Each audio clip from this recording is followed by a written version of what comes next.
Mi nombre es Lara, y ese viernes por la noche estaba a solo 3 segundos de mirar por la ventana cuando mi teléfono vibró con una fuerza que parecía gritar por atención. El mensaje de Paloma tenía solo 4 palabras en mayúsculas. No mires por la ventana. Mi dedo se congeló sobre la cortina que estaba a punto de abrir. El corazón se me disparó tan rápido que sentí un pinchazo en el pecho. Paloma nunca escribía así. Nunca usaba mayúsculas. Nunca me mandaba mensajes urgentes sin contexto. Éramos amigas desde los 7 años, y yo conocía cada patrón de su comunicación. Aquello no era normal. Estaba sola en el departamento que compartía con mi esposo Rodrigo desde hacía 2 años. Él había salido media hora antes para recoger comida china en el restaurante que quedaba a 6 cuadras. Debería volver en 20 minutos, quizá 30 si había fila. La sala estaba iluminada solo por la luz amarillenta de la lámpara en la esquina, creando sombras largas que bailaban en las paredes blancas. El silencio era de esos que te hacen escuchar la sangre corriendo por tus venas. Acababa de salir de la regadera.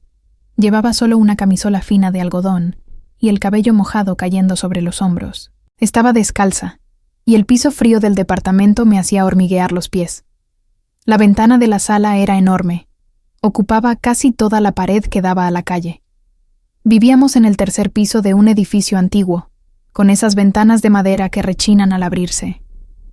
Siempre dejaba las cortinas abiertas durante el día porque amaba la luz natural, pero por la noche solía cerrarlas antes de encender las luces de adentro. Esa noche lo había olvidado. Encendí la lámpara y estaba a punto de cerrar las cortinas cuando el teléfono vibró. Ahora, parada a menos de 1 metro de la ventana, sentía como si ese vidrio transparente fuera una pantalla de cine mostrando mi vida a alguien allá afuera, en la oscuridad. Me temblaban los dedos mientras le escribía a Paloma. ¿Qué está pasando? Por favor, explícame. Los segundos se arrastraban como horas. Podía ver el reflejo borroso de la sala en el vidrio. Mi silueta pequeña y vulnerable contra la luz de la lámpara. Cualquiera en la calle podría verme perfectamente, mientras yo no alcanzaba a distinguir nada más que oscuridad afuera. Era como estar en un escenario iluminado, expuesta a una audiencia invisible. El estómago se me revolvió con una sensación de vulnerabilidad absoluta. El teléfono vibró de nuevo, y esta vez el mensaje de Paloma era más largo. Lara, estoy usando la app de la cámara de seguridad de Doña Cecilia, esa a la que me dio acceso cuando viajó el mes pasado. La cámara apunta directo al frente de tu edificio. Hay un hombre parado en la banqueta desde hace 15 minutos mirando fijamente a tu ventana. No se mueve. Solo se queda ahí parado observándote. Se me heló la sangre. Sentí como si alguien me hubiera echado un balde de agua fría en la cabeza. Las piernas se me aflojaron y tuve que apoyarme en la pared junto a la ventana para no caer. Doña Cecilia era la vecina mayor que vivía en el edificio de enfrente, una señora de 75 años a quien Paloma ayudaba con las compras y consultas médicas. Ella había instalado cámaras de seguridad después de un asalto en el barrio y le dio acceso remoto a Paloma para que revisara su casa cuando viajaba. Seguí escribiendo con dedos que apenas atinan a las teclas. ¿Cómo es? ¿Estás segura de que mira hacia acá? La respuesta llegó demasiado rápido, como si Paloma tuviera los dedos sobre el teclado esperando mi pregunta. Alto, ropa oscura, capucha en la cabeza. Está parado debajo del poste de luz frente a tu edificio. No quita los ojos de tu ventana, Lara. Te juro que da miedo. Parece una estatua, pero sé que es una persona porque a veces se mueve apenas, ajusta los pies o mete las manos a los bolsillos. Pero su cara siempre está hacia tu ventana. Mi mente empezó a trabajar a toda velocidad, procesando posibilidades y descartando explicaciones inocentes. Podía ser alguien esperando transporte, o un vecino que bajó a fumar, o alguien esperando a un amigo. Pero 15 minutos era demasiado. ¿Y por qué miraría específicamente a mi ventana? ¿Por qué no estaba en el celular como cualquier persona normal mientras espera? La sensación de ser observada convirtió mi piel en una superficie hipersensible. Se me erizaron todos los vellos del cuerpo. Podía sentir los ojos invisibles de ese extraño sobre mí, aún sin verlo.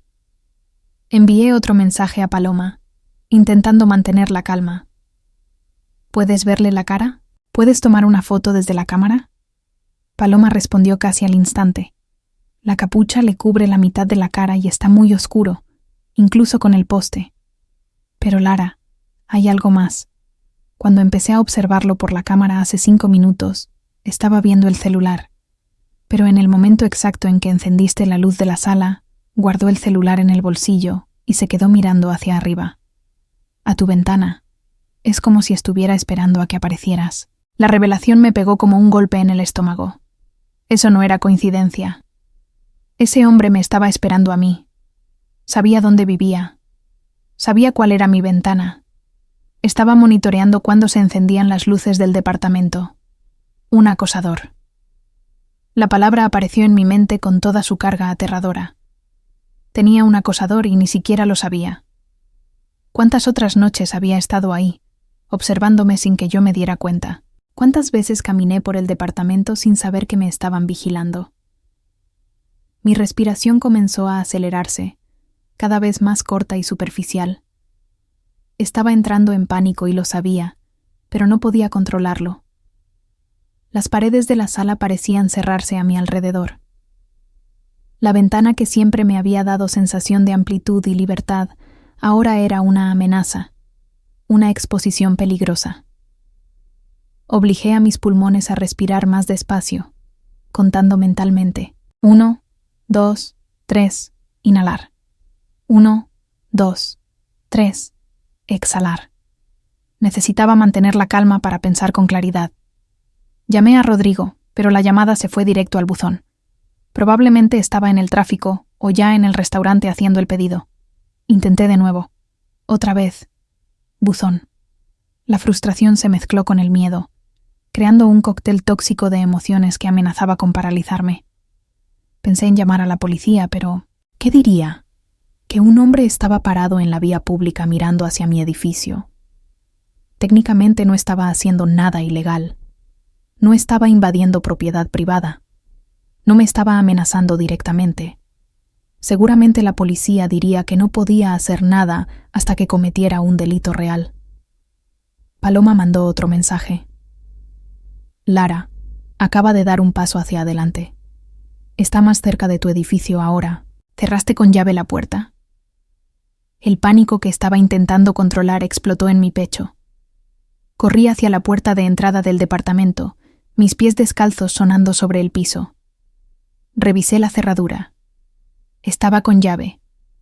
Verifiqué la cadena de seguridad, en su lugar. Pero de pronto esas precauciones me parecieron ridículamente insuficientes. Una puerta de madera y una cadenita eran todo lo que me separaba de cualquiera que decidiera entrar. El edificio tenía portero, pero el interfón del departamento llevaba 2 semanas descompuesto. Rodrigo había prometido llamar a un técnico, pero aún no lo hacía. Ahora ese detalle insignificante parecía una falla catastrófica de seguridad. Volví a la sala, manteniéndome lejos de la ventana, pegada a la pared lateral. El corazón me latía tan fuerte que parecía que iba a salirse del pecho. Escribí a Paloma otra vez. ¿Sigue ahí? La respuesta tardó 10 segundos eternos. Sí. Ahora está justo frente a la puerta de tu edificio. Está mirando hacia arriba, a los pisos. Lara, creo que tienes que llamar a la policía. Esto no es normal. Fue en ese momento cuando escuché el sonido. Un pitido largo y familiar. El interfón. Alguien estaba tocando el interfón del edificio. Todo mi cuerpo se congeló. Podría ser cualquiera. Un repartidor. Un vecino que olvidó su llave. Una visita para otro departamento. Pero mi instinto gritaba que era él. El hombre de la banqueta. De alguna manera había decidido que observar ya no era suficiente. Quería entrar. Me quedé paralizada, atrapada entre el impulso de correr al cuarto y encerrarme, y la necesidad de saber qué estaba pasando. El pitido sonó de nuevo, más largo esta vez, más insistente. Quien fuera mantenía el dedo apretando el botón. La urgencia de ese sonido me revolvía el estómago. Tomé el teléfono con manos tan temblorosas que casi se me cae. Llamé a Rodrigo por 3ª vez. Contesta, contesta, contesta, imploraba en silencio. La llamada sonó 1, 2, 3 veces. Buzón. Quise gritar de frustración. Le escribí a Paloma. Alguien está tocando el interfón del edificio. ¿Aún lo ves en la cámara? La respuesta llegó al instante. Desapareció Lara. Ya no está en la banqueta. Debe haber entrado al edificio o se fue a un punto que la cámara no alcanza. Dios mío, ¿estás sola ahí? Tienes que salir de ahí ya. Las palabras de Paloma confirmaban mi peor miedo. Ese hombre había tocado el interfón. Posiblemente alguien del edificio le abrió sin preguntar, como pasa a menudo. O quizá encontró otra forma de entrar. Como sea, ya no estaba en la calle. Estaba dentro del edificio. El pasillo de nuestro piso tenía 6 departamentos. Una persona subiendo por las escaleras tardaría unos 2 minutos del planta baja al tercer piso. Si tomaba el elevador, sería aún más rápido, quizá 45 segundos. Miré el reloj del celular, tratando de calcular cuánto había pasado desde que sonó el interfón. Tal vez 1 minuto. Podría estar a segundos de mi puerta en este mismo momento. La visión se me empezó a nublar por los bordes. El pánico amenazaba con dominarme por completo. Respiré hondo otra vez, obligando a mi cerebro a funcionar de manera racional en vez de colapsar. Necesitaba un plan. No podía simplemente quedarme esperando. Pensé en salir del departamento y bajar por las escaleras, pero ¿y si él estaba subiendo justo ahora? Nos cruzaríamos. Quedaría atrapada en un pasillo estrecho con un desconocido que pasó 15 minutos observándome. El elevador era igual de arriesgado. Quedarme en el departamento parecía la opción más segura, pero también significaba estar acorralada si realmente venía hasta mi puerta. Fue entonces cuando oí los pasos, lentos, deliberados, resonando en el pasillo de afuera. Alguien caminaba por el corredor de mi piso. Los pasos se detuvieron. Un silencio absoluto y aterrador se apoderó de todo. Y entonces, 3 golpes en mi puerta, firmes, confiados, como si quien estuviera del otro lado tuviera todo el derecho de estar ahí. Todo mi cuerpo empezó a temblar incontrolablemente. Me cubrí la boca con la mano para ahogar cualquier sonido que pudiera escaparse. No me moví. No respondí. Me quedé completamente inmóvil, como si no hacer ruido pudiera volverme invisible, hacer que quien estuviera afuera pensara que no había nadie en casa. 3 golpes otra vez, más fuertes esta vez, más urgentes. Mi mente trabajaba frenéticamente. Podría ser Rodrigo que olvidó la llave. Pero Rodrigo no tocaría el interfón del edificio. Él tenía el control remoto del portón. Podría ser un vecino que necesitaba ayuda. Pero ningún vecino golpearía así, a esta hora, sin avisar. Cada fibra de mi ser gritaba que quien estaba del otro lado de esa puerta no debía estar ahí, que sus intenciones no eran buenas, que yo estaba en peligro real e inmediato. Los golpes se convirtieron en puñetazos fuertes que hacían vibrar la puerta en la bisagra. Quien fuera ya no fingía educación. Estaba tratando de asustar. O peor, probando la resistencia de la puerta. Retrocedí más, presionando la espalda contra la pared opuesta de la sala. Mi teléfono vibró en la mano. Paloma estaba llamando. Contesté en un susurro desesperado que apenas me salía de la garganta. Lara, ¿qué está pasando? Escuché golpes por el teléfono. Paloma también estaba en pánico, su voz aguda y tensa.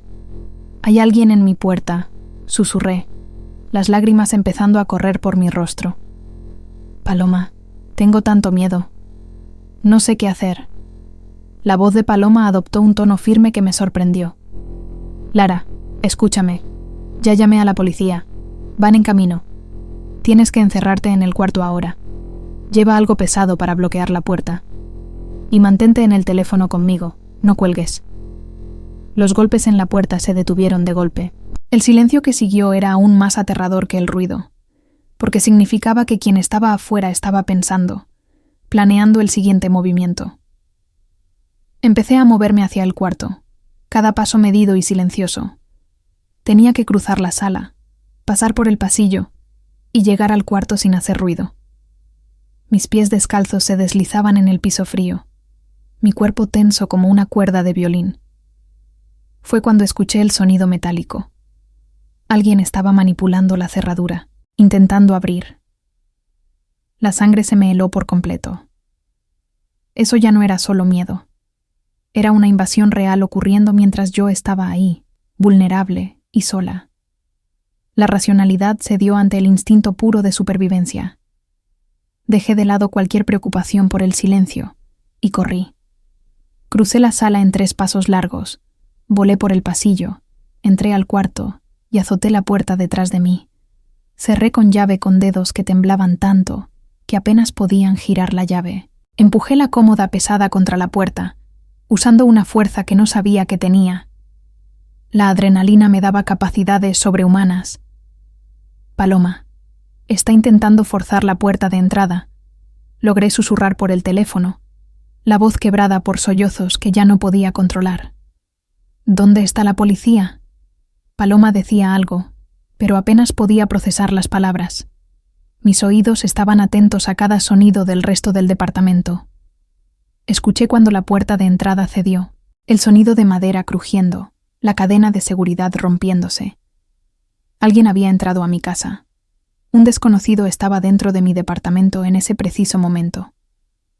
Los pasos resonaron por la sala, lentos y deliberados, como si quien estuviera ahí no tuviera prisa, como si supiera que yo no tenía a dónde huir. Oí cajones abriéndose en la sala, objetos moviéndose. Estaba buscando algo. O quizás solo quería asustarme, aumentar el terror antes del enfrentamiento final. Los pasos empezaron a dirigirse hacia el pasillo, hacia el cuarto, hacia mí. Cada paso más cercano hacía que mi corazón latiera más rápido, hasta que el sonido de mi propio pulso era ensordecedor en mis oídos. Busqué desesperadamente algo que pudiera usar como arma. Había una lámpara pesada de metal en el buró. La tomé, sintiendo el peso reconfortante en mis manos temblorosas. Si esa puerta se abría, yo iba a pelear. No sería una víctima pasiva. Los pasos se detuvieron del otro lado de la puerta del cuarto. Podía sentir su presencia ahí, separada de mí por apenas unos centímetros de madera y la cómoda que había empujado. El silencio era absoluto y aterrador. Y entonces, una voz. Profunda, calma, casi amable. Lara, sé que estás ahí dentro. Necesitamos hablar. El hecho de que supiera mi nombre rompió algo dentro de mí. Eso no era aleatorio, era personal. De alguna manera, ese extraño me conocía. Lo había planeado. Me había elegido específicamente. La lámpara pesaba en mis manos mientras esperaba, cada músculo de mi cuerpo tenso y listo. Paloma seguía en el teléfono, su voz un susurro constante de ánimo y de actualizaciones sobre la policía. Pero todo se sentía distante, irreal, como si le pasara a otra persona. Lo único real era esa voz del otro lado de la puerta y el terror absoluto que traía. La voz habló de nuevo, todavía calma, aterradoramente gentil. Abre la puerta, Lara. Arreglemos esto por las buenas. No quieres que sea por las malas.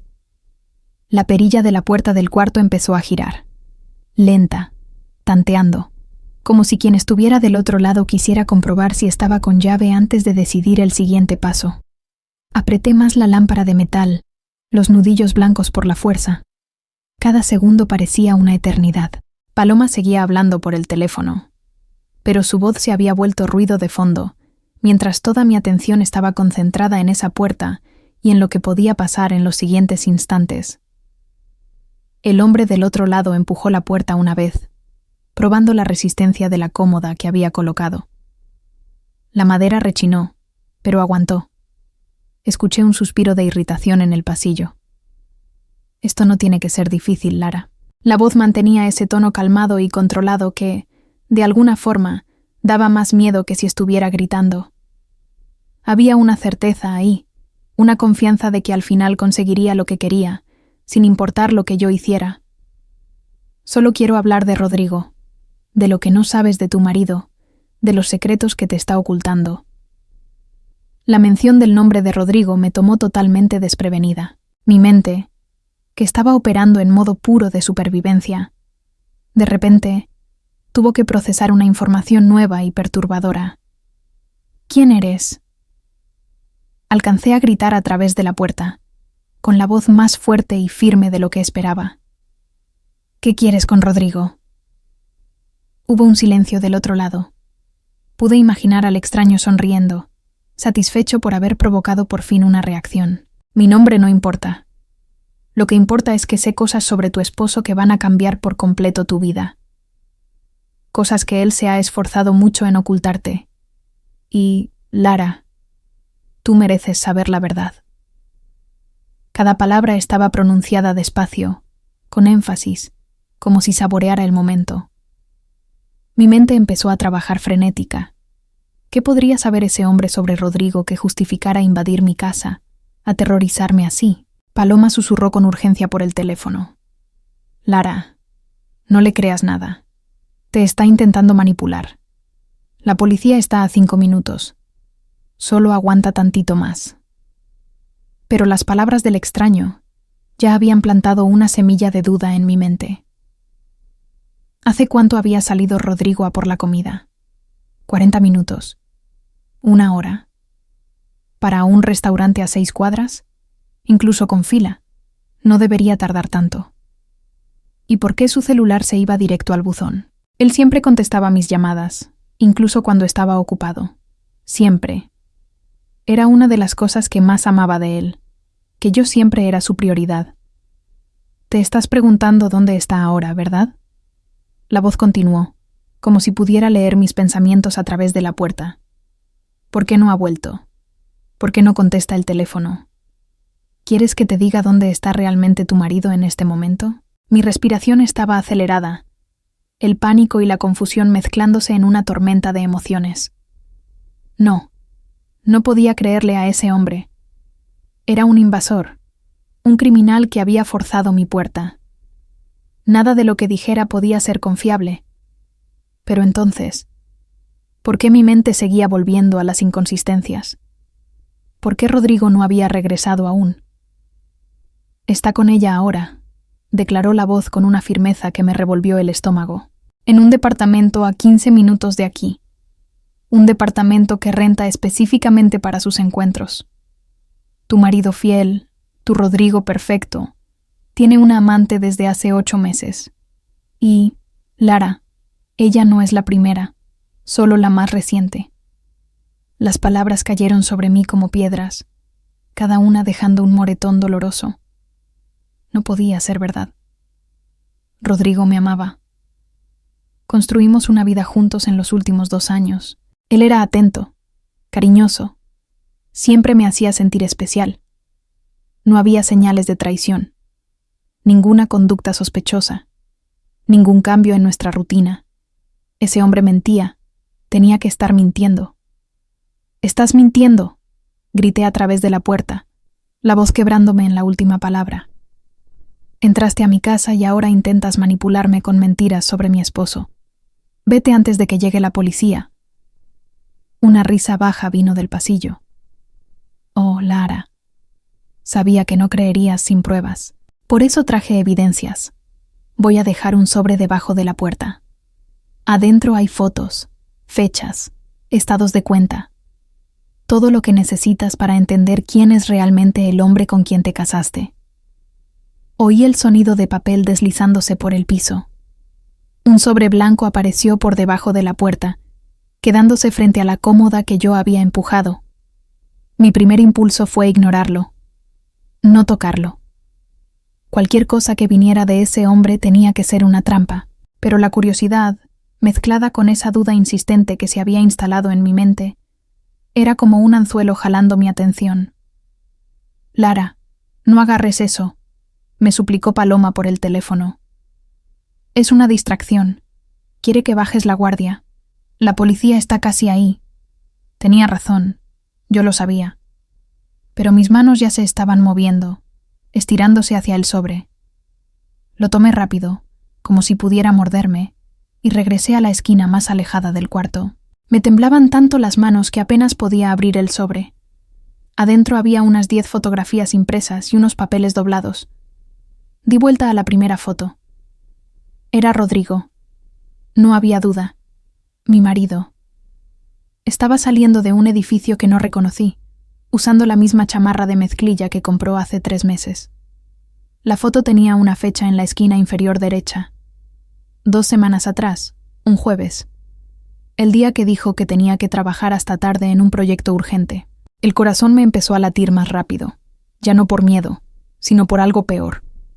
El reconocimiento doloroso de que quizá ese extraño no estaba mintiendo. Vi la segunda foto. Rodrigo entrando al mismo edificio, esta vez con una mujer a su lado.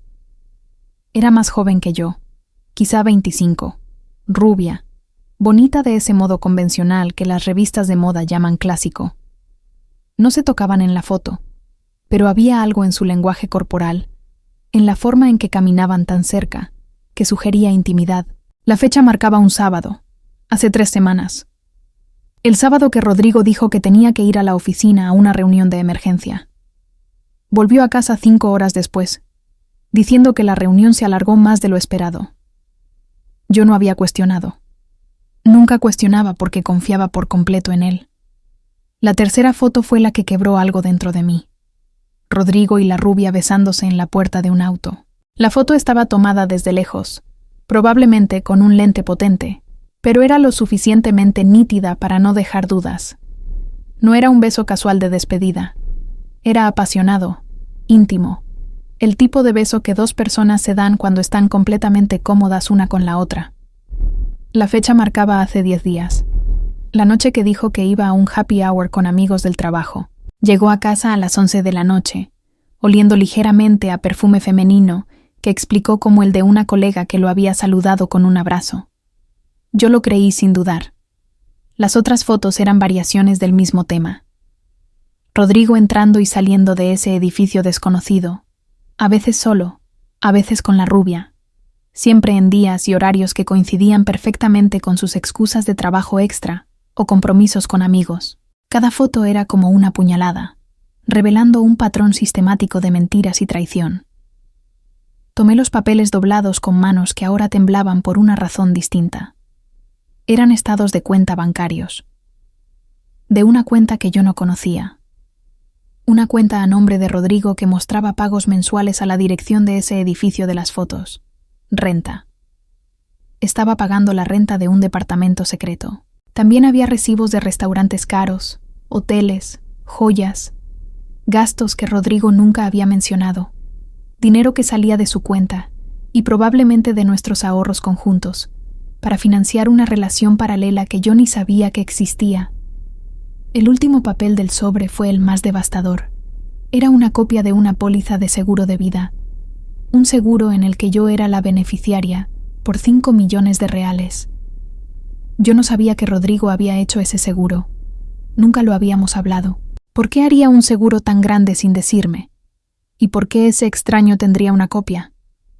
Ahora entiendes, volvió la voz del pasillo, más suave ahora, casi compasiva. Tu marido te ha estado usando, Lara, y el seguro no es protección, es un motivo de 5 millones de reales para que ya no estés aquí. Mi mente se negaba a procesar lo que insinuaba. No, Rodrigo no haría eso. Él no me mataría por dinero. Me amaba, estaba segura.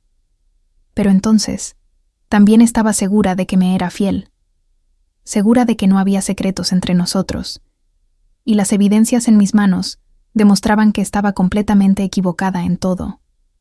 Paloma estaba gritando por el teléfono, diciendo que la policía ya había llegado, que estaban entrando al edificio, que solo debía aguantar unos segundos más.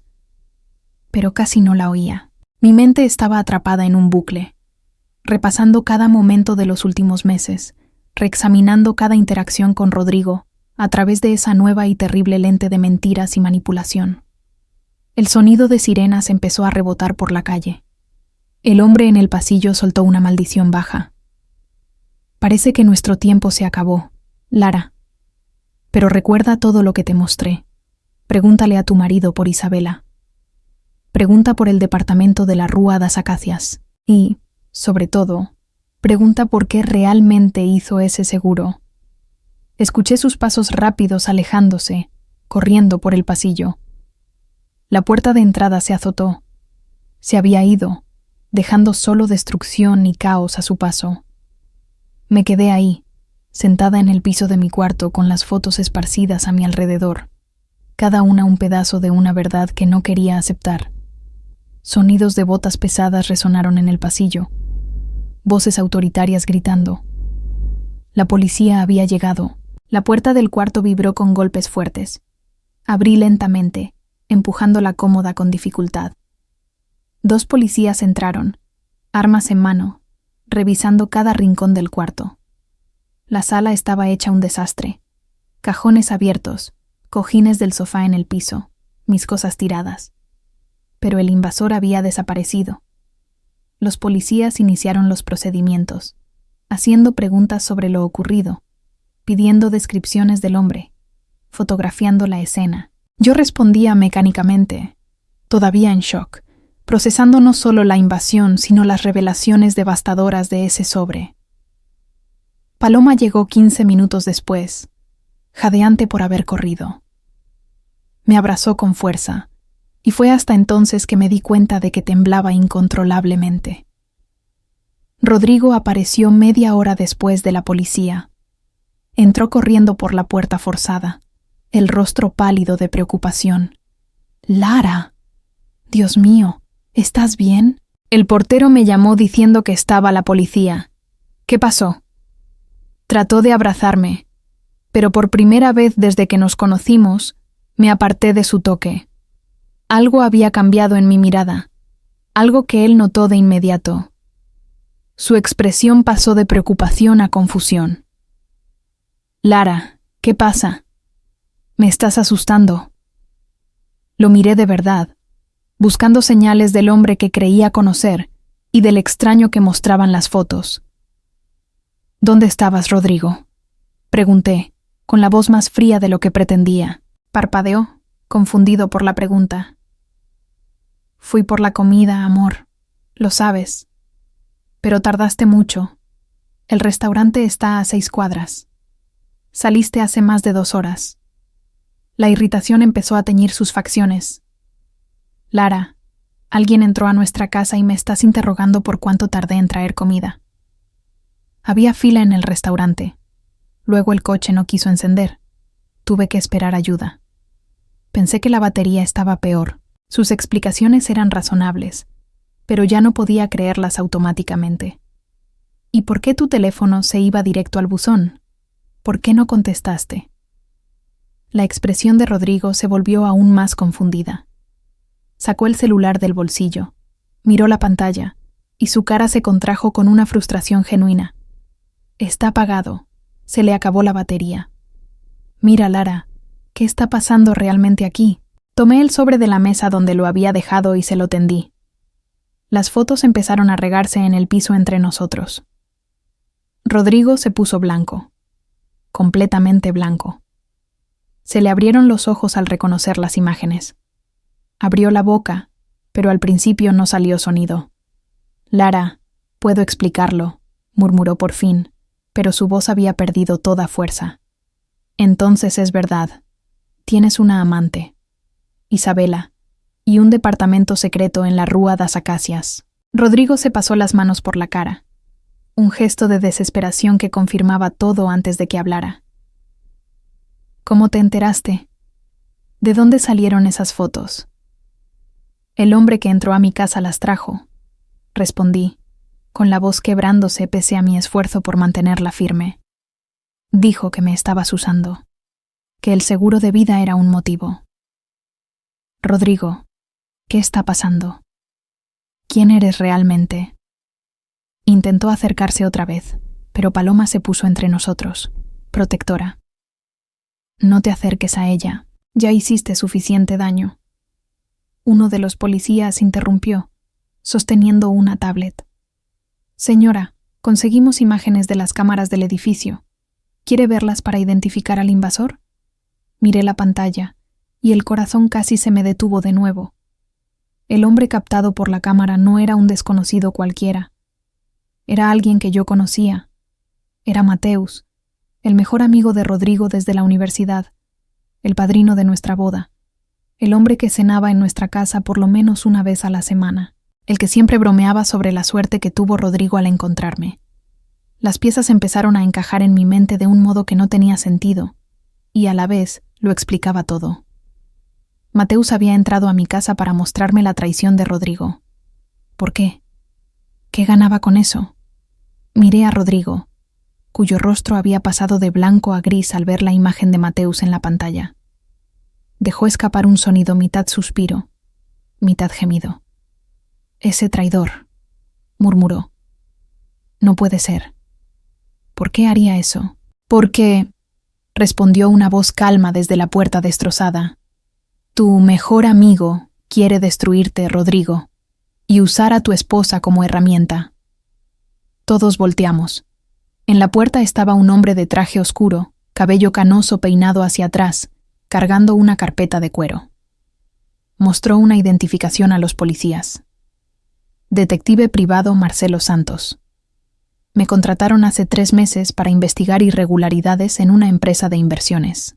Durante mi investigación, descubrí un esquema que los involucra directamente a ustedes dos. Entró al departamento, evaluando la destrucción con ojos expertos.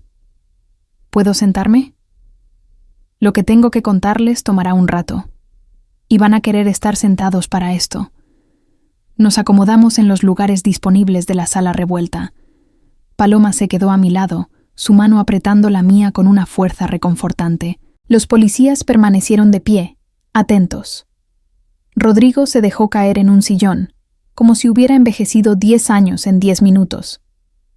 El detective abrió su carpeta, sacando documentos meticulosamente organizados.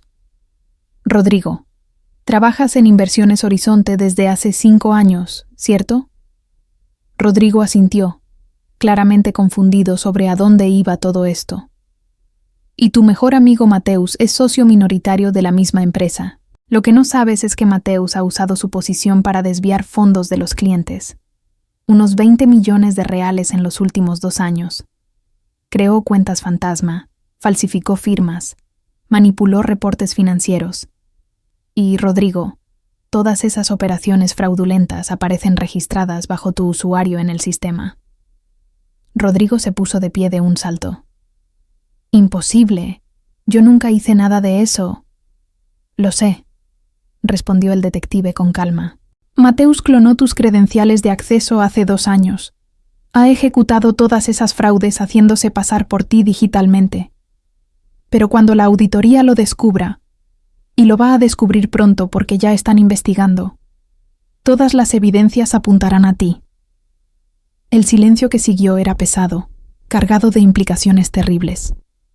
Rodrigo sería el chivo expiatorio perfecto de los crímenes de Mateus. ¿Pero por qué Mateus haría eso a su mejor amigo? La respuesta vino del propio detective. Mateus está en la ruina. Además de los desvíos en la empresa, debe dinero a gente muy peligrosa. Usureros, narcotraficantes, personas que no negocian cuando no les pagan. Necesitaba una solución desesperada. Entonces ideó un plan en 2 partes. Primero, culparte a ti de sus crímenes en la empresa. Segundo, y aquí es donde se pone verdaderamente siniestro, garantizar que no pudieras defenderte. Rodrigo se puso otra vez pálido. ¿Cómo garantizaría eso? El detective se volvió hacia mí. Ahí entras tú, Lara. El seguro de vida de 5 millones que Rodrigo sacó fue idea de Mateus. Él lo sugirió, ayudó con el papeleo, incluso pagó los primeros meses como regalo. Rodrigo pensó que era un gesto de amistad. En realidad, Mateus estaba creando un motivo para un asesinato. Si Rodrigo moría, tú recibirías 5 millones. Si tú morías después en circunstancias sospechosas, Rodrigo sería el principal sospechoso.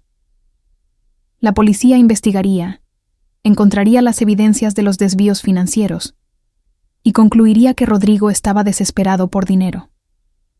Caso cerrado. Se me revolvió el estómago ante la monstruosidad del plan. Mateus había planeado matarnos a ambos, haciendo parecer que Rodrigo me mató por el dinero del seguro antes de huir o quitarse la vida. Pero el detective no había terminado. La mujer de las fotos, Isabela, Fue contratada por Mateus. Es una actriz desempleada a la que pagó para seducir a Rodrigo y crear evidencias de un amorío. Así aumentaría el motivo para el asesinato. Un hombre con una amante cara, deudas ocultas a su esposa, problemas financieros graves. Miré a Rodrigo, que tenía lágrimas corriendo por la cara. Lara, te juro que no tenía nada con ella. Sí, nos vimos unas veces, pero siempre fue por inversiones. Dijo que tenía una herencia que quería invertir, y Mateus me la refirió. Las reuniones fueron profesionales, te lo juro. El detective confirmó. Lo verificamos. Isabela es actriz y especialista en manipulación de imágenes. Muchas de esas fotos fueron alteradas digitalmente. Otras fueron montadas sin que Rodrigo lo supiera, usando drogas discretas embebidas para dejarlo dócil y sugestionable. El departamento de la Rua das Acacias es de ella, no de Rodrigo. Él nunca estuvo ahí, aunque las fotos sugieran lo contrario. Me sentí en una montaña rusa de emociones. Alivio porque Rodrigo no me había traicionado intencionalmente. Horror por el nivel de manipulación de Mateus. Miedo por el peligro que aún corríamos. Rodrigo necesita saberlo todo, dije. Y tenemos que encontrar a Mateus antes de que intente algo peor. El detective asintió con gravedad. Ya estoy en eso. Monté vigilancia en tu casa. Pero Lara, Rodrigo, deben ser extremadamente cuidadosos. No confíen en nadie más. Las siguientes horas fueron un torbellino. El detective explicó que Mateus no trabajaba solo. Había otras personas en el esquema, quienes ayudaban a mover el dinero desviado y a crear las cuentas falsas. Y todas tenían interés en asegurar que Rodrigo cargara con la culpa y que ningún testigo quedara vivo para contar otra versión. La policía ofreció protección temporal, pero el detective Marcelo tenía otro plan. Podemos usar esto a nuestro favor. Si Mateus cree que logró sembrar la desconfianza entre ustedes, se va a relajar. Va a pensar que su plan funciona. Podemos rastrearlo, reunir evidencias sólidas y atrapar a toda la red. Pero necesitaría tu cooperación. Fingir que crees las mentiras sobre Rodrigo. Hacer que Mateus piense que su plan va perfecto. Era arriesgado, pero también nuestra mejor oportunidad para terminar con todo definitivamente. Rodrigo protestó de inmediato. No voy a poner a Lara en peligro otra vez. Tiene que haber otra forma. Pero yo ya había decidido. Mateus me convirtió en pieza de su tablero sin mi consentimiento. Manipuló mi vida, mi matrimonio, mi percepción de la realidad. Quería justicia. Quería verlo pagar por todo. Lo haré. Anuncié con una firmeza que me sorprendió a mí misma, pero con todas las precauciones posibles. Equipo de grabación, rastreo, protección constante. El detective sonrió por primera vez. Eres valiente, Lara. Vamos a hacerlo bien. En las semanas siguientes, viví una mentira elaborada. Rodrigo se mudó temporalmente a un hotel, como si estuviéramos separados. Yo fingía estar devastada, confundida, considerando el divorcio. Mateus, como era de esperarse, apareció para ofrecer apoyo. Lara, sé que la estás pasando muy mal. Estoy aquí si necesitas hablar. Interpretaba el papel de amigo servicial a la perfección, pero ahora conocía la verdad.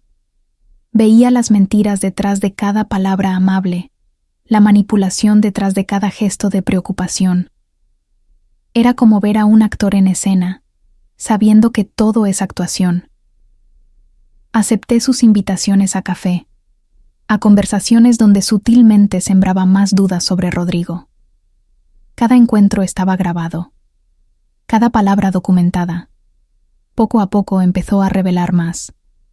Habló de supuestos problemas financieros de Rodrigo, de decisiones riesgosas en la empresa, de cómo yo merecía a alguien mejor, más honesto. Y entonces, en una cita 3 semanas después de la invasión, Mateus dio el paso fatal. Bebimos vino en un restaurante discreto. Él había bebido más de la cuenta, y sus defensas estaban bajas. Lara, ¿puedo contarte algo? Pero tienes que prometer que no dirás nada. Lo prometo.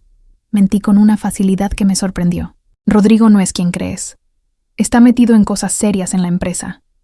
Fraudes, desvío de dinero. Millones de reales. Fingí sorpresa. ¿Cómo sabes eso? Vaciló, calculando cuánto revelar. Porque yo intenté protegerlo. Intenté encubrir, arreglar antes de que se saliera de control. Pero ahora ya es demasiado. Y, Lara, tú estás en peligro por asociación. Si la gente a la que les debe dinero se entera de ti, su voz se fue apagando, dejando la amenaza flotando en el aire. ¿Qué debo hacer?, pregunté, fingiendo desesperación. Mateus tomó mi mano sobre la mesa. Déjame ayudarte. Puedo sacarte de esta situación, mantenerte a salvo. Pero tienes que confiar en mí por completo. Su toque me dio asco, pero mantuve la compostura. ¿Cómo? Primero, necesitas firmar unos documentos, transferir tus bienes solo a tu nombre, separar tus finanzas de las de Rodrigo por completo. Así, cuando todo explote, estarás protegida legalmente. Y segundo, volvió a dudar. ¿Segundo? Debes considerar seriamente si quieres seguir casada con un hombre que te puso en riesgo así, que te mintió, que puede terminar en la cárcel. Ahí estaba, la semilla final. Mateus quería que me divorciara de Rodrigo para aislarlo y ejecutar el resto del plan. Lo pensaré, prometí. Gracias por ser honesto conmigo, Mateus. Por preocuparte. Sonrió, y hubo algo depredador en esa sonrisa. Siempre me voy a preocupar por ti, Lara. Siempre. Cuando reporté la conversación al detective Marcelo y al equipo, se entusiasmaron. Se está incriminando. Cada palabra la tenemos grabada, cada encuentro documentado. Unas semanas más, y tendremos un caso sólido. Pero esas semanas se convirtieron en una jornada de ansiedad y miedo constantes. Vivir la mentira, fingir creerle a Mateus, mantener a Rodrigo a distancia para que la farsa fuera creíble. Todo me desgastaba más de lo que imaginé. Paloma era mi único ancla. Sabía la verdad. Me apoyaba en los días difíciles. Me recordaba por qué hacíamos esto. Un mes después de aquella noche terrible, Mateus mostró por completo sus verdaderas intenciones. Citó en un lugar aislado, una casa de campo que dijo que era de un amigo. Lara, traje los documentos que mencioné. Si firmas hoy, puedo garantizar que estarás completamente protegida cuando todo salga a la luz. El equipo de vigilancia estaba posicionado alrededor de la propiedad. Yo llevaba micrófono oculto y rastreador GPS. Pero aún sabiendo que estaba protegida, el miedo era real. Mateus me llevó adentro de la casa. Estaba vacía, muebles cubiertos con sábanas blancas, olor a humedad en el aire. Algo en ese lugar me erizó la piel. Abrió una carpeta sobre la mesa del comedor polvorienta. Aquí. Firmas aquí, aquí y aquí. Eso transfiere todo a tu nombre. Te protege de cualquier acusación. Tomé los papeles con manos temblorosas. No eran documentos de protección de bienes.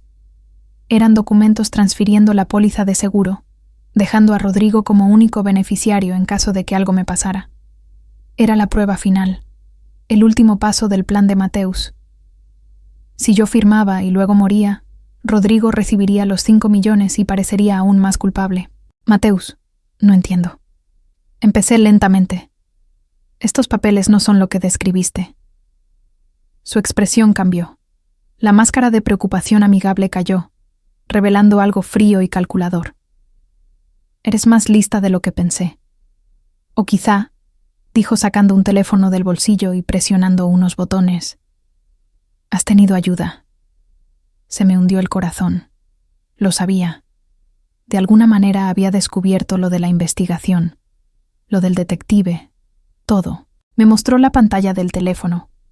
Era un video en vivo.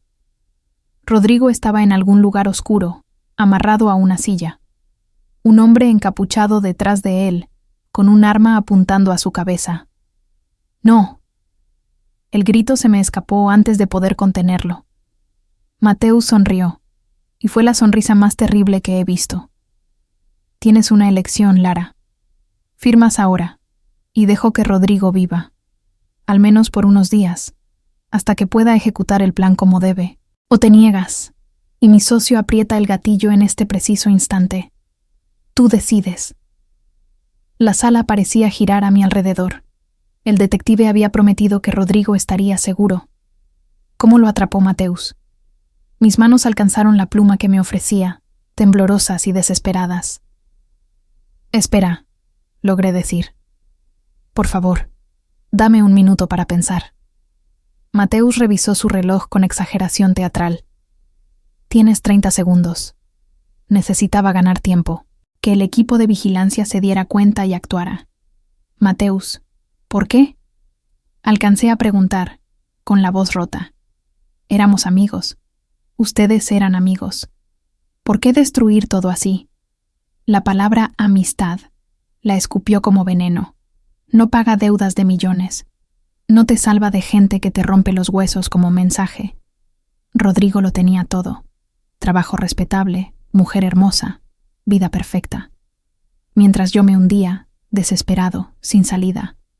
Usarlo a él era lógico. Usarte a ti era necesario. Nada personal, solo supervivencia. Su teléfono emitió un bip. Se acabó el tiempo, Lara. Firma ahora o él muere. Tú decides. Sostenía la pluma, la punta presionando el papel. Cada segundo parecía una eternidad. En el video del teléfono de Mateus, veía a Rodrigo forcejeando contra las cuerdas, el encapuchado presionándole el arma con más fuerza en la cabeza. No tenía opción. ¿O sí? Mis ojos recorrieron la sala rápido, buscando cualquier cosa que pudiera usar como arma, cualquier forma de ganar tiempo. Fue cuando vi, a través de la ventana sucia de la casa de campo, movimiento entre los árboles. El equipo estaba ahí. Aún había esperanza. Mateus, necesito saber algo antes de firmar, dije rápido. ¿Por qué las fotos falsas? ¿Por qué todo el teatro con Isabela si tu plan era matarnos de todas formas? Me miró sorprendido, sin esperar la pregunta. Pero su ego pudo más, porque necesitaba una motivación convincente. Si ustedes simplemente morían, habría una investigación profunda. Pero si había un caso extraconyugal, problemas financieros, motivos claros, la policía seguiría la narrativa más obvia. Rodrigo mató a su esposa por el seguro. Luego huyó, o se mató por remordimiento. Caso cerrado en semanas. Cada palabra suya era una confesión, y el micrófono oculto lo capturaba todo. Solo necesitaba unos minutos más. ¿Y Isabela? ¿Dónde está ahora? ¿Qué pasa con ella cuando ejecutes el plan? Mateus se encogió de hombros.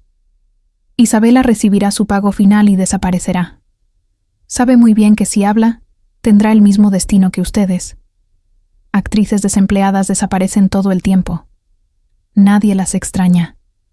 Fue en ese momento cuando las ventanas estallaron, vidrios por todas partes mientras el equipo táctico irrumpía por todos los lados. Mateus gritó, saltando hacia atrás, la mano buscando algo en la cintura. ¡Arma!, gritó un policía, y todo pasó en cámara lenta. Mateus sacó una pistola, apuntándome. Me lancé a un lado, tirando la mesa, papeles volando por todos lados.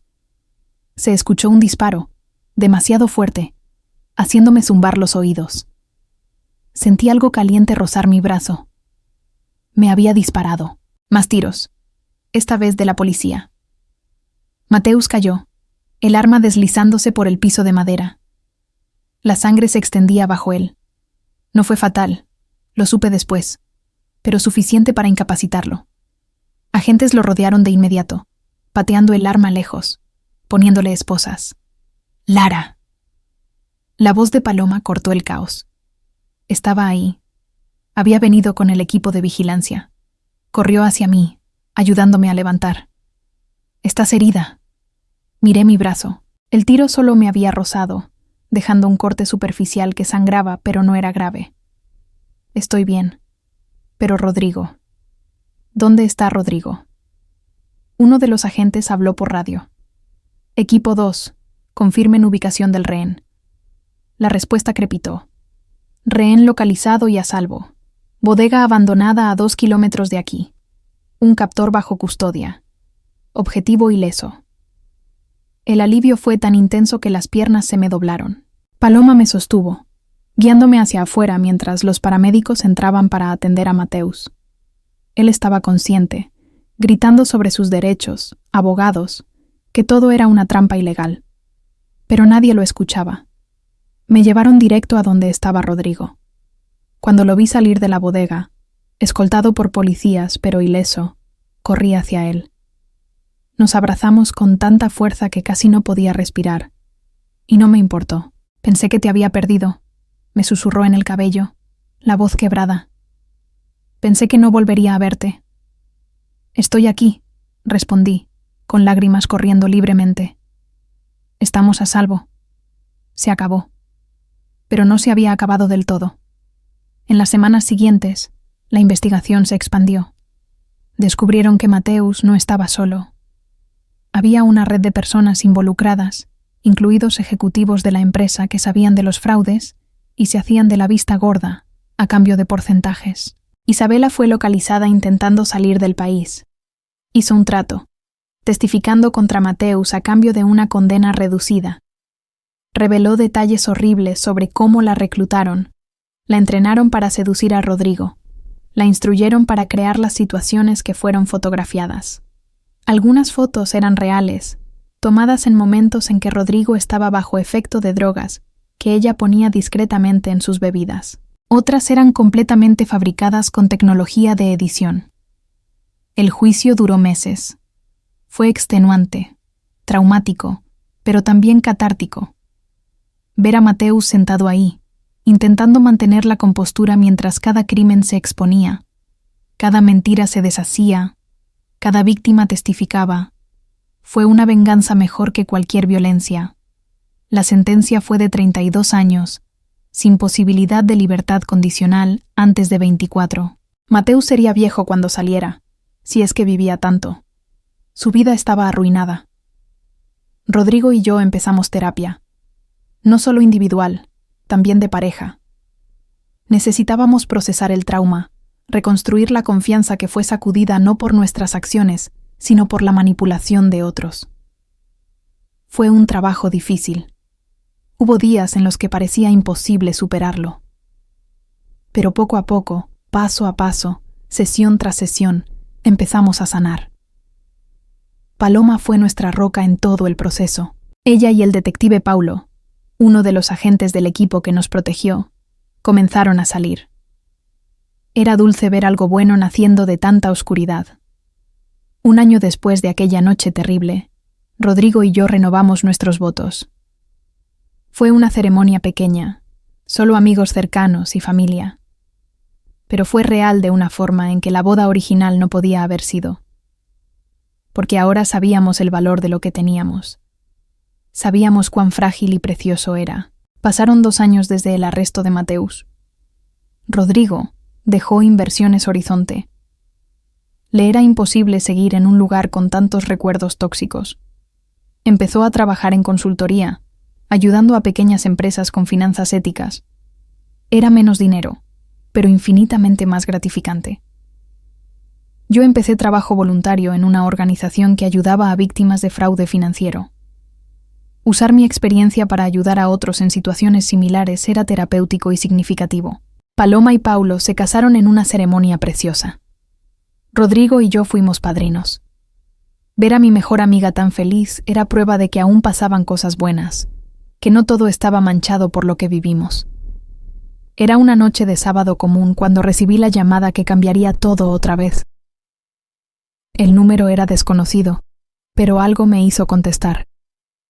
La voz era femenina, joven, nerviosa. ¿Lara? Me llamo Carolina.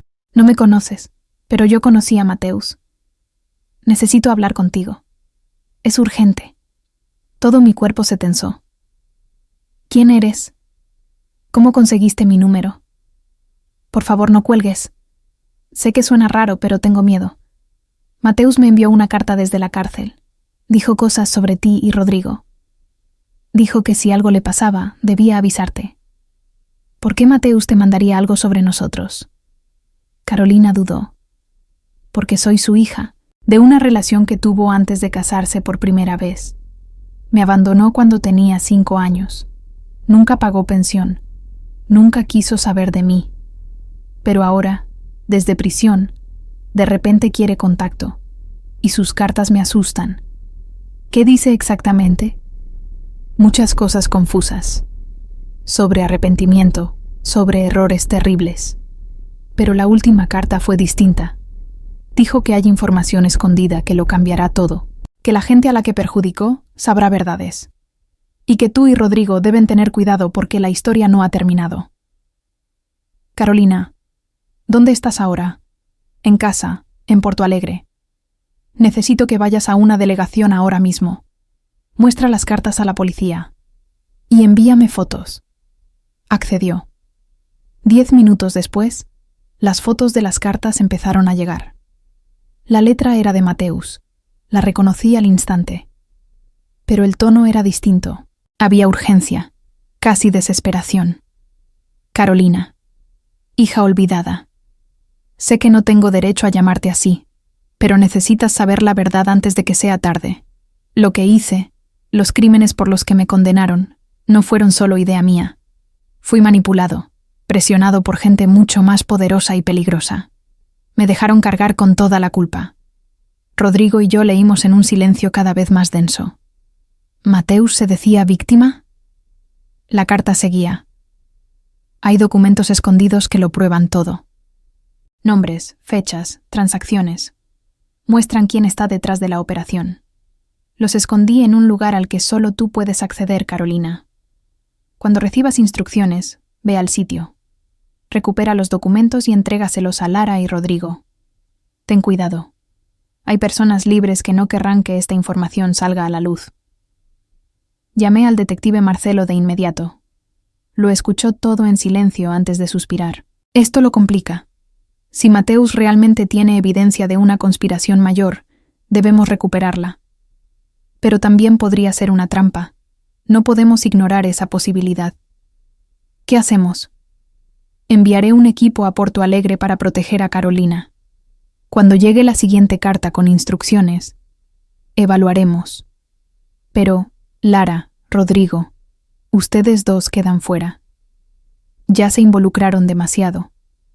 La segunda carta llegó 3 días después. Instrucciones específicas. Carolina debía ir a una caja de seguridad en un banco de São Paulo, usando una llave que Mateus había escondido hacía años.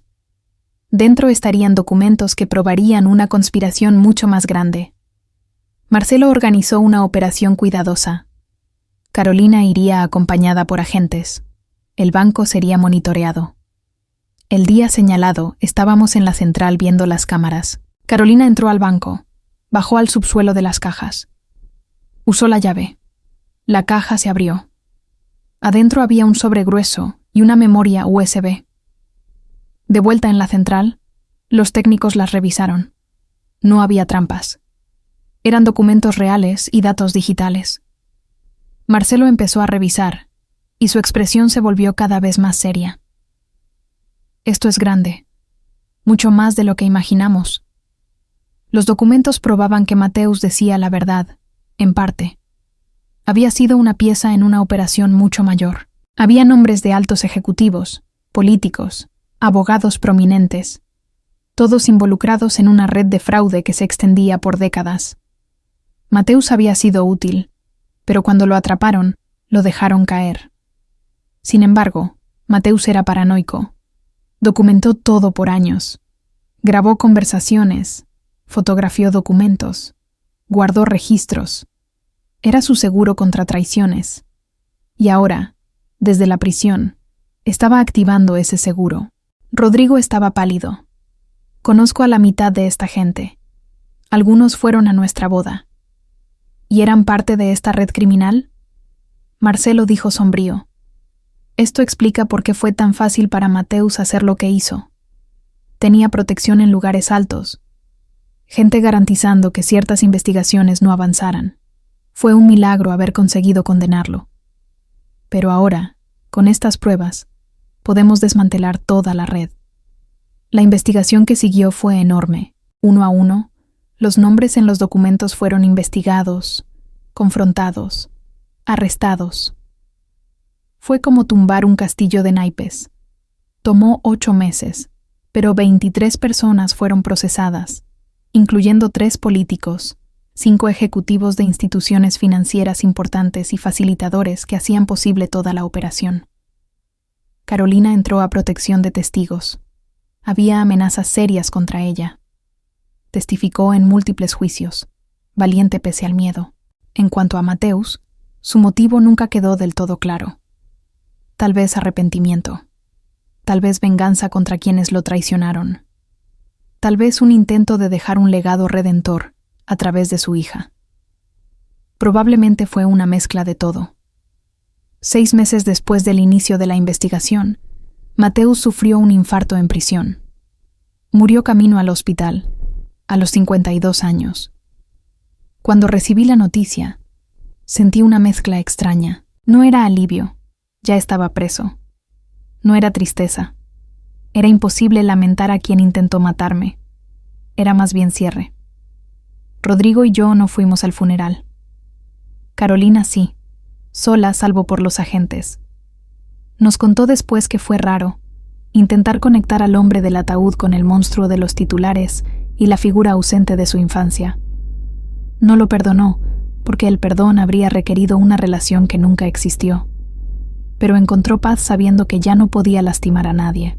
3 años después de la muerte de Mateus, Rodrigo y yo estábamos en el jardín de nuestra casa nueva, viendo el atardecer. Era un domingo tranquilo.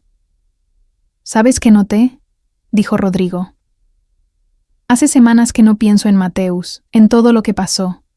Antes era lo único en lo que podía pensar. Ahora es parte del pasado, ya no define el presente. Sonreí, dándome cuenta de que tenía razón. Las pesadillas habían desaparecido hacía más de 1 año. Las crisis de pánico se volvieron raras. No solo reconstruimos nuestras vidas, sino a nosotros mismos. Éramos personas distintas ahora, moldeadas por la adversidad pero no quebradas por ella. Rodrigo publicó un libro sobre la experiencia. Se volvió un bestseller sorprendente. Daba conferencias, salía en podcasts. Había interés de una productora en adaptar la historia. Parte de mí aún se sentía incómoda con la exposición, pero reconocía el valor de compartir. Mi organización había crecido. Operábamos en 5 estados, ayudando a cientos de víctimas cada año. Conseguí financiamiento de fundaciones importantes. Formé un equipo dedicado. Era más de lo que imaginé cuando empecé. Carolina se volvió parte de nuestra familia extendida. Desarrollamos una amistad genuina. Ella regresó a la universidad, estudió psicología, planeaba especializarse en trauma y recuperación. Quería ayudar a personas como nosotros. Paloma y Paulo tuvieron un hijo, un niño adorable llamado Miguel. Ver a mi mejor amiga en la maternidad fue alegría pura. Probaba que la vida seguía, que la nueva generación podía crecer en amor y seguridad. Rodrigo y yo eventualmente decidimos que también queríamos hijos. Fue una decisión que tomó tiempo, mucha terapia y conversaciones. Pero al fin nos sentimos listos. Nuestra hija, Elena, nació en una mañana soleada de mayo, 8 años después de aquella noche terrible. Cargarla por primera vez fue transformador. Todas las decisiones que tomamos, todo el dolor que soportamos, toda la lucha por sobrevivir, nos llevó a ese momento. Esa niña perfecta existía porque sobrevivimos, porque nos negamos a dejar que Mateus nos destruyera, porque elegimos la vida y el amor en lugar de ceder a la oscuridad. Elena creció rápido, una niña curiosa y empática. Decidimos ser honestos sobre nuestro pasado cuando fuera lo suficientemente grande, pero de manera apropiada a su edad. No queríamos que fuera un secreto que descubriera y se sintiera traicionada. Tampoco queríamos cargarla con un trauma que no era suyo. Cuando tenía 7 años, preguntó por una cicatriz pequeña en mi brazo, resultado de aquella noche. «Mamá, ¿cómo te hiciste eso?» Respiré hondo y miré a Rodrigo, que asintió animándome. Pasó en un momento muy aterrador antes de que nacieras. Alguien intentó lastimar a mamá y a papá, pero logramos estar a salvo y la policía nos ayudó. Los ojos de Elena se abrieron grandes. ¿Por qué alguien querría lastimarlos? Porque estaba haciendo cosas malas y tenía miedo de que lo descubriéramos. Pero lo importante es que estamos seguros, y la persona que lo intentó ya no puede herir a nadie. ¿Y sabes qué aprendimos? Que incluso cuando pasan cosas muy feas, la gente puede ser fuerte junta. Puede ayudarse, recuperarse y hasta ayudar a otros. ¿Como superhéroes?, preguntó Elena. Exactamente como superhéroes, respondió Rodrigo cargándola. Pero nuestros superpoderes no son volar o la superfuerza. Son cosas como el valor, la bondad y no rendirse aunque esté difícil. Yo también voy a ser superheroína cuando crezca, dijo. Voy a ayudar a la gente que tiene miedo. Sé que lo harás, cariño, respondí. Ya eres heroína de la manera más importante. Nos recuerdas todos los días por qué luchamos tanto por sobrevivir. En el 10º aniversario de aquella noche, Rodrigo y yo hicimos algo que habíamos hablado por años, pero nunca nos atrevimos. Volvimos al edificio donde todo pasó. Estaba distinto ahora, nuevos inquilinos, renovado. Pero estar ahí aún me apretó el pecho. Nos quedamos parados en la banqueta donde Mateus había estado tantos años atrás. ¿Por qué volvimos?, preguntó Rodrigo. Porque necesito recordar que esa noche no me define. Me pasó, me cambió, pero no me destruyó. Soy más que lo peor que he vivido. Y quiero que ese lugar pierda poder sobre mí, que sea solo el edificio donde vivíamos, no un monumento al trauma. Nos quedamos un buen rato. Finalmente Rodrigo habló. ¿Sabes qué veo ahora? Ya no veo el lugar donde casi lo perdimos todo. Veo el lugar donde descubrimos de qué estábamos hechos, donde peleamos por nuestras vidas y ganamos, donde nuestra historia pudo haber terminado, pero tuvo un giro que nos llevó a todo lo que construimos después. Tenía razón. Ese lugar, esa noche, fueron una prueba que nos transformó. Podíamos elegir ver solo el trauma, o también la fuerza, la resiliencia, el amor que sobrevivió al fuego. Le dimos la espalda al edificio y caminamos de regreso al coche.